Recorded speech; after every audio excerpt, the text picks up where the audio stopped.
gonna be a long night. We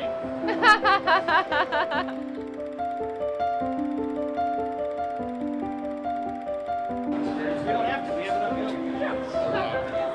There might be a few people. Yeah, I'm like. I'm gonna put it in my own mouth because I can't trust you.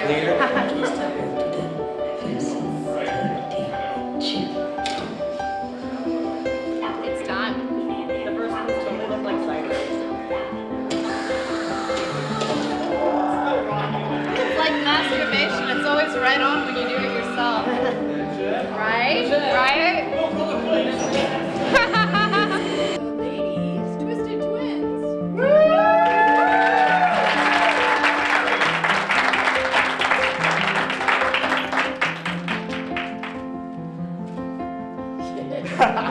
Hi guys, you've probably heard this. Don't interrupt me if you have. I'm Jen Soska. And I'm Sylvia Soska, and we're the Twisted Twins. Thank you for still applauding. We've all heard that a billion fucking times by now, huh? Not necessarily in person. I thought it was fantastic, and I'm very used to you. Guys, I'm so grateful that you guys are here. We were in Toronto 2 days ago. We were in LA last night, and we were looking so forward to ending here in a room filled with people that actually just really fucking like the movie, or I haven't seen it but are going to really love. Stop talking. It's an expectation. They're not supposed to have any. No. We started touring last May. We brought the film to the Cannes Film Market, and everybody keeps telling us this is a very weird film. People aren't going to get it. You're picking something that most people don't understand. And all the time, Jennifer and I said, no, wait for the movie to come out. People are going to get it. I think there's going to be a fan base. And they're like, no. And every screening that we've gone to, we've proven them wrong every single time. You don't hear about a little art character piece that features body modification getting this kind of reaction without any kind of $20 million marketing budget, because you guys support it, you tweet about it, you do all what you do. We're able to do this, so thank you so much. This is actually our last tour with American Mary ever, so I'm really excited and nervous. A lot of you said you didn't see the movie, but I'm sure you like it. Some of you are from Screamfest, though? Did we? Yeah, hi. No, by some I meant one. Okay, wait, just a show of hands. How many people haven't seen it? Don't tell me how many. Oh my god. It's cool, they've all seen it. Yay! And they all said they really liked it, and you look pretty tonight, so no worries. Afterwards, we're going to be doing a Q&A, and we'll be hanging out. If you didn't talk to me, I'm a really shy, lonely person, so please come over. Also, there are so many people I haven't hugged yet, and please come over to me and hug me. I'm Canadian, I'm friendly. Not her. She's a bitch. Shut the fuck up. Thank you so much, guys, and please enjoy the show. Oh, and thank you, Miguel and Beth and the theater and all of you guys for fucking making this even possible. So thank you, and thank you for you guys being here, because otherwise we'd just be sitting here in a dark room by ourselves.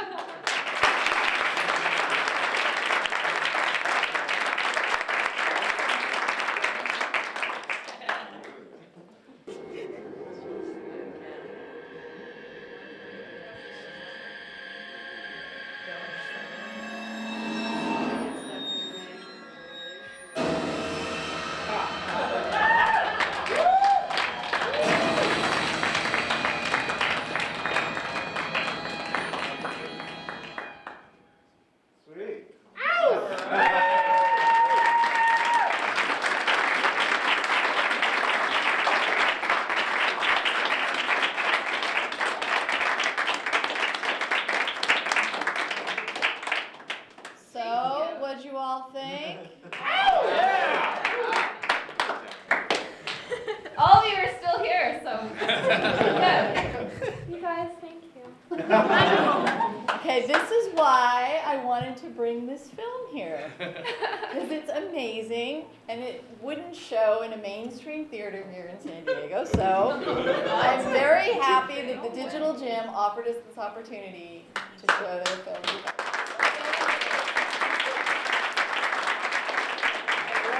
So So I think this is a great way to kick off the Film Geeks here at the Digital Gym Cinema, which is with American Mary and with the Soskas here to answer your questions. So who would like to start this off? Corby. I noticed at the very beginning you were talking about arm amputations. Was that, I know it was like a little foreshadowing, but was it a reference to your other movie? Who of you has seen Dead Hooker? Raise your hand. Ow! All right, nice.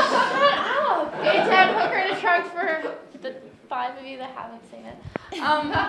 There's a character called Junkie, and her arm gets ripped off by a semi-truck. And in a movie as fantastical as Dead Hooker in a Trunk, they believed everything, but the arm was too much, and people got really pissed. And then we sewed it back on with fishing wire in the next scene, and then she was just like jamming on her guitar, and she was crying. And I was like, let's just always piss people off about arms. Let's do something really fucking fabulous. So yeah. Come on, don't be Yeah, shy. who did the soundtrack?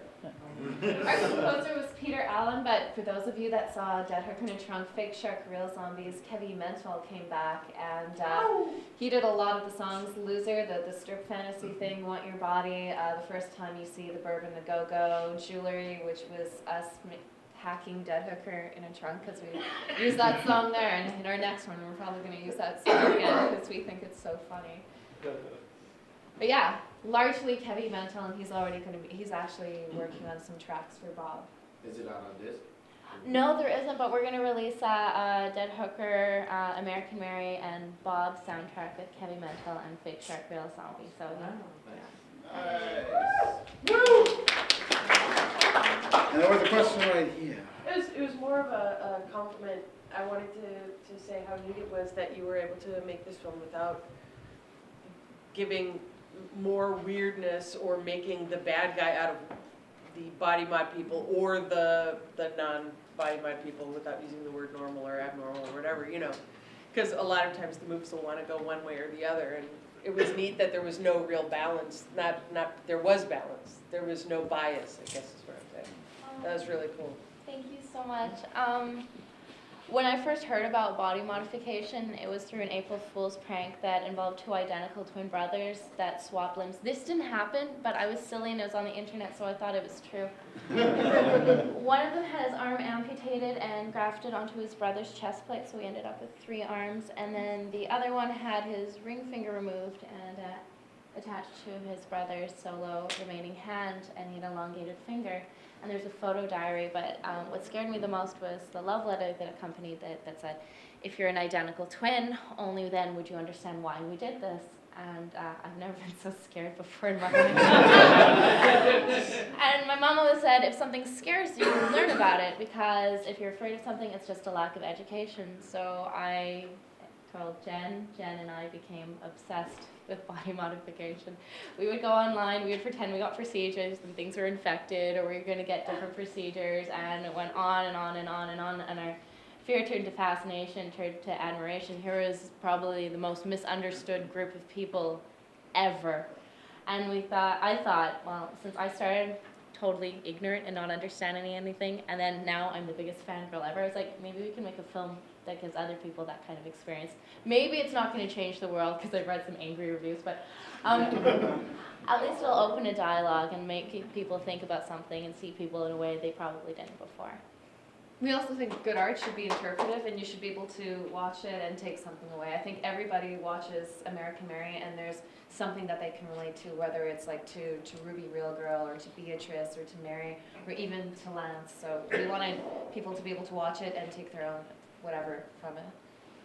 Yeah, we have a question over here.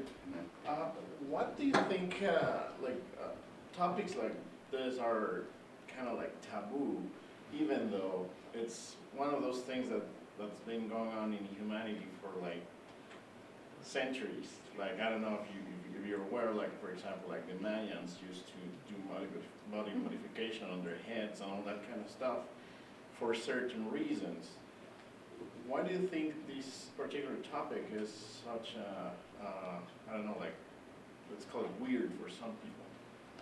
I think it's probably because there is an accepted ideal of what is beautiful, and I think because North America is like the dominant superpower, it's the North American ideal of what is beautiful, and that's very much into how Ruby Real Girl looks. And if we try to be individuals, and if we try to stray from that norm of what's beautiful, if we think a forked tongue is beautiful, or a voluntary amputation, or horns, or dyed eyes, that's not, what everyone thinks is normal, so that must be weird. I think that the normal people like to poke the finger of, oh my god, that's freak-like, to make themselves feel better. In my experience, the normal people have fucked up things with them that are so fucked up they can't even admit it to themselves, whereas, the weirdos like ourselves, we're weird. We just embrace all the weird differences that we have. I think one of the most beautiful things about someone is their individuality. And I think that hopefully something like American Mary will open a dialogue of why can we accept cosmetic surgery as, an accepted form of self-expression and connection to yourself, and we're still looking at body modification, which, as you said, has been going on for years and years, and saying, oh no, not for me. I only had one person on set that didn't quite get it, and she was chirping off. And I looked over at her, it was like, And they well... never found her again. And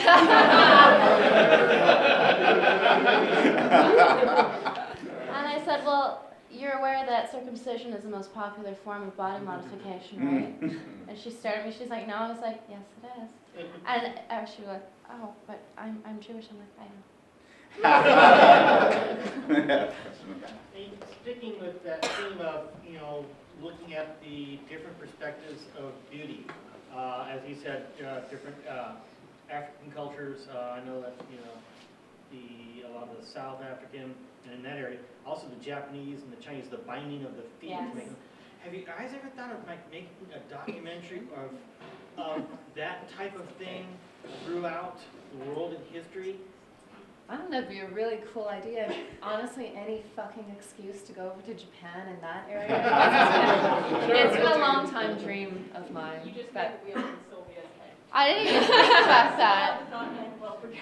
that would be awesome. I would absolutely love that to further more the dialogue that we have. Well, we have a few pitch meetings this weekend. Okay, you might have earned yourself an associate producer credit.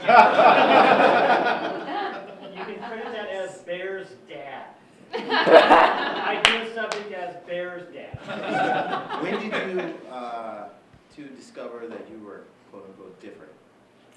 Like you were saying, unique, weird. I think when we started going to school, because when you're an identical twin, you're born with a best friend. So you are just it doesn't even occur to me that you guys have to be by yourselves most of the time. When I say I'm going to be by myself, it's with her also. What you guys have, it seems very lonely. So people would always ask us questions as soon as they saw us, and it'd be kind of like, they'd either be really cool, smart questions, or they'd be kind of insulting. And to add to our weirdness, Jen and I were obsessed with horror movies, so we'd be these little goth girls, and we'd be drawing people dying and writing stories about mutilations. And you never really know you're weird until you start meeting other people, and it's like, oh, you're afraid of spiders? Why? What's it gonna do? Pull a knife out on you? Because they're badass, right? Okay, so with that, do you think in Hollywood that you guys get a lot of negative reviews or negativity towards you because you're female? Uwe Boll had this amazing story. If you know him, Uwe, okay. Okay, so Every minute you're not shooting, too you're well. fucking. So there's this gentleman who worked for Ain't It Cool, and Harry Knowles did a review on one of Uwe's movies, and instead of reviewing the movie, he reviewed Uwe. And so Uwe went looking for him, and he's like, "You, where is your goddamn boss?" And he's like, I don't know where Harry is, but you won't miss him if you see him. And he says, Why does all the reviews have to be so goddamn personal? If you don't like the movie, fine, but this. And I've read things that say that Jennifer and I promote a degenerate type of lifestyle. I've read reviews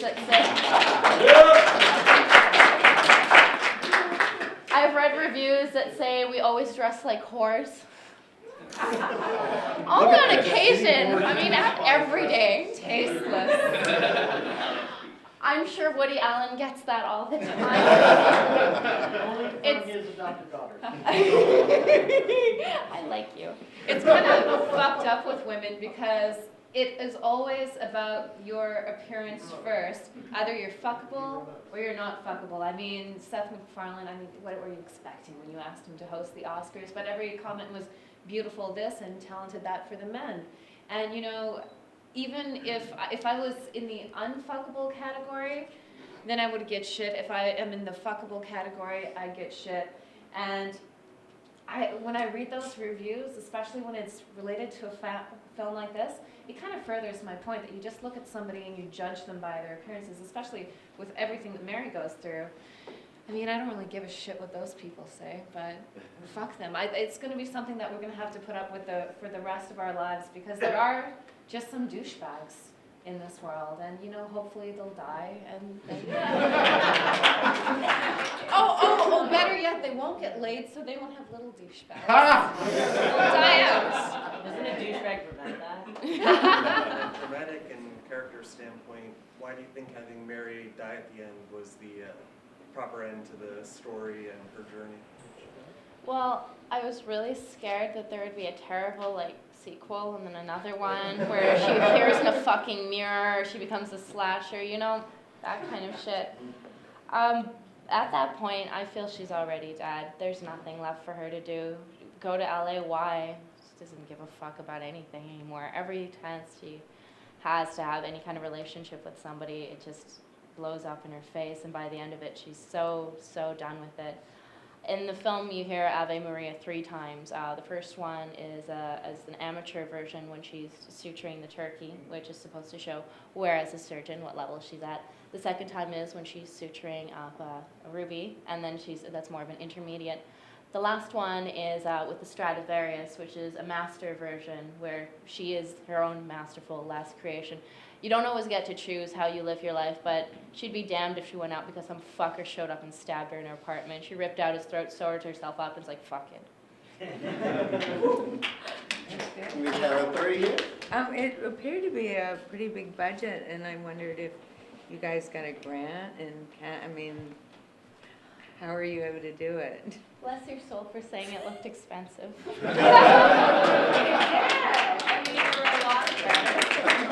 Special effects were fantastic. Thank you. That was Masters Effects. That's largely attested to the fantastic crew that we had. I mean, Jane Mamet of Enigma Arcana did our wardrobe, and she's been doing our wardrobe as we travel as well. And Tony DeVenier did our production designer. He didn't do our production He designer. was That the production him. designer. He was the production designer. And Brian Pearson was our cinematographer. But with a film about body modification, our first pitch was, have you heard of body modification? And the ignorant reaction was, ew, gross, no, that's that weird penis shit, no. And it's like, no, it's not just the weird penis shit. Some of it's like beautiful penis shit. And it was really hard to get anyone to be the first investor because they're like, well, I don't know, it's gonna be, awful. And we're like, it's gonna be a horror movie you don't have to look away from. And on our birthday a couple years ago, our parents knew that we were struggling for a long time with stuff, and we've never come from a lot of money, and they remortgaged their house in order to be the first investors in. And then when everyone, it was like, oh God, please don't do that. And it's like, too late, we already did, so go make your movie. And when other investors spoke with us and met with us and read the script and heard that we were okay enough with our parents putting that kind of, taking that kind of risk, then other people put it in. We didn't have enough money to make the movie whatsoever. We shot it in 15 days. There's no reshoots. We weren't allowed to go over 12 hours. But everybody who came onto the production didn't come on because it was going to be an easy shoot or because they were making tons of money. They came on because they literally gave a damn about the script. People would come in, work for free. People would donate things. We would sneak shots. We would run around like crazy. And I think that's why the movie is what it is, because you can see how much they cared in every frame of the film, and I'm so grateful for them. And I'm so grateful to you guys, because my parents aren't losing the house, because that would be embarrassing. Yeah. I have a reputation for not liking anything. Should we be letting him speak? Yeah. That's not And I I really enjoyed Dead Hooker a great deal, and I really enjoyed this, and I think it's because it's really clear and obvious when you have directors who have a vision and aren't just fucking around and just want to play around with making an independent film because they think it's going to be fun, but you actually have, you have a voice and you have something to say. And I honestly think that's very rare. And I don't think this plays as a no-money independent film. And I think you really accomplished something in that. Put that on your website. That's like the second coming of Christ right now. What the fuck is happening? How much beer did you have? What's that? How much beer did you Well, I have? had root beer. Does that count? And Thank you so much. Well, no, and I obviously you guys know I mean that. I'm not No, gonna. totally. But also, I think, do you guys find that people who have an inability to review the work inevitably will resort to character assassination of the person who does it? And I'm not even saying that they'll resort to, oh, this person doesn't have a vision, but to the personal attacks you do. I find that when I have a discussion with people, it's inevitably, well, you're stupid. Yeah. At the end of the day, it's like the high school, like grade school mentality, like you're stupid or you're a whore. It's like, okay. I get that. But did you like the film? I fucking hate the twins. They're such cunts. But Mary was good, huh? But you're visionary, and I think you should be proud of it. I love you, David Ray. That you can use as a snippet if you want. The visionary cunts that brought you American Mary. I was thinking about the bound foot thing and how that would have to be China, not Japan, but you could do a film where you are. Oh, they have the donut heads in Japan. The Are they like the big donut old heads, heads? but see that, I was thinking, because the reason bound foot wouldn't work in something like this is because it's a non-consensual, or, it's meant to. It's imposed upon them. Yeah, it's just like but you could take them and the people with the rings on the neck and that type of stuff and do a film where they all get revenge. Anyway, I was wondering, since you said that it wasn't a super uber funded film, if there are any interesting ways that you had to make the effects that were in the film. That scene where Grant is in the foreground and Mary does her sexy walkover. Before we shot that, they said, okay, you guys are done. We're kicking out of the location. So Jen runs over and does interference, and all the crew guys pretend they're touching lights and taking them down. We're like, oh yeah, we're putting it away. And we're like, fuck, he has arms and legs though. And so we had David lie down on his back and move his stomach and arms so it looks like he was completely amputated. And people are like, what, we'll just do in CG? I was like, there's no money for CG. There was a lot of stealing stuff. There was a lot of, Jen would run over. It was like a dog and pony show. She would make it so nobody was around there. And we'd be like, oh fuck, keep filming. When she sutures herself at the end, they were kicking us out of the location also. And every time we did our gore at the end of the day, and they're like, oh, gore only takes 10 seconds. We're like, no. It's an actual part. It takes time. You need to apply the makeup. We can't have lines. It's going to be shot in HD. And that's Masters Effects. If you see blood in here, because cleanup takes a long time, it was one shot when Mary does her strip blood thing, one shot during any of the surgery scenes, one shot when they cut open my forehead, one shot, all in one take, an extreme close-up, so we couldn't fuck up even just a tiny bit. And when we did auditioning, casting, nobody was allowed to be in the film that didn't get it right away. And everyone was like, that's crazy, even if there's talent. I was like, no one's getting more than 3 takes on anything. And even Katie's talented, testament to her talent, 3 takes on anything. Even I could say, I'm going to rack focus and I need your tear to come out of this eye because this one I kind of lose it. And she looks over at me, she's like, are you fucking kidding me? And I was like, and we only have 1 more take to do. And she's like, I'm not going to fucking do that. She goes back over there, my sweet little ice princess, and her eye perfectly the tear. And then after I say cut, she's like, see. Okay, we're gonna do a 2-question Zoom session, so real fast. Does anything weird you guys out? Commitment.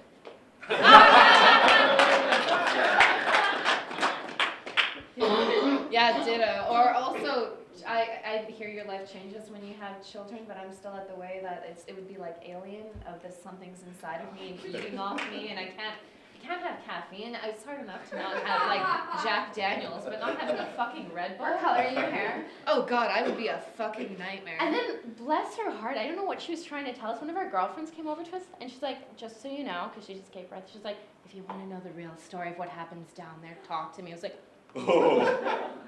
I don't want you to know. I was like, oh, what the fuck did I know? And last one. Me? Yes? Okay, who are your biggest or in the genre, who are your biggest influences? That's a good question. Your directors? David Cronenberg. Surprise, surprise. Another Canadian.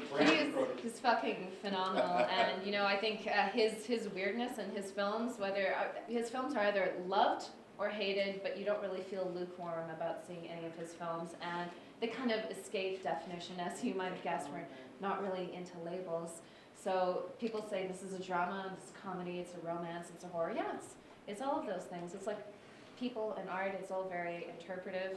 Any one thing can be very, very many things. Robert- It's different to each person. Robert Rodriguez was the reason we got into filmmaking. Yes! The whole Rebel Without a Crew mentality. He's here tonight! Mary Herron, who directed American Psycho, I saw her eloquently defending the artistic merit of the film while they were trying to get it kicked out of Toronto, and I didn't know what it was about, and here she was talking so intelligently, and all these people are saying really stupid, ignorant things, and I was like, I should see this movie, and it's one of my favorite films. Dario Argento, I love. We totally ripped off his Suspiria lighting. Takashi Miike, when asked why he always makes horror movies, he says, I don't make horror movies. I just make films that have horrific elements in them. And you people call them horror movies. Clive Barker, I saw Hellraiser when I was 12. And that's probably where it all went wrong. What is the director of Cold Fish? Are you familiar with this one? No. Yes. he's Yeah? fantastic. Yeah. Suicide Circle. Oh, yes! Yeah, Oh, God, okay, yes! yeah. I knew you knew him, yeah. ABCs of Death, too! That's correct. Sion Sono has an ABCs When we of do Death. press, I'm going to try not to shit when I She's see going to it. try not to do what she just did right now. Yeah, and please see Coldfish, because it's Oh, phenomenal. it's fabulous. Oh, thank you. And Guilty of Romance, you would love Guilty of Romance. I don't believe in romance. Exactly. Well, sadly, we do have to wrap Yes, up. we have to wrap up. Digital gym people need to go home. I know they're over there crying and pacing. So I just want to say one thing. If you don't want to miss any of these other film series we have a lot of amazing films coming up, like the Maniac remake with Elijah Wood, Barbarian Sound Studio, Gut, which is the next one. The director will be here for a Q&A session with that as well. Yeah, I'm really excited. I have a mailing list. If any of you are not on it, please give me your email and name so you don't fuck up and miss that. And also, I do have flyers for that with the full schedule for the summer for the new Film Geeks here at Digital Cinema.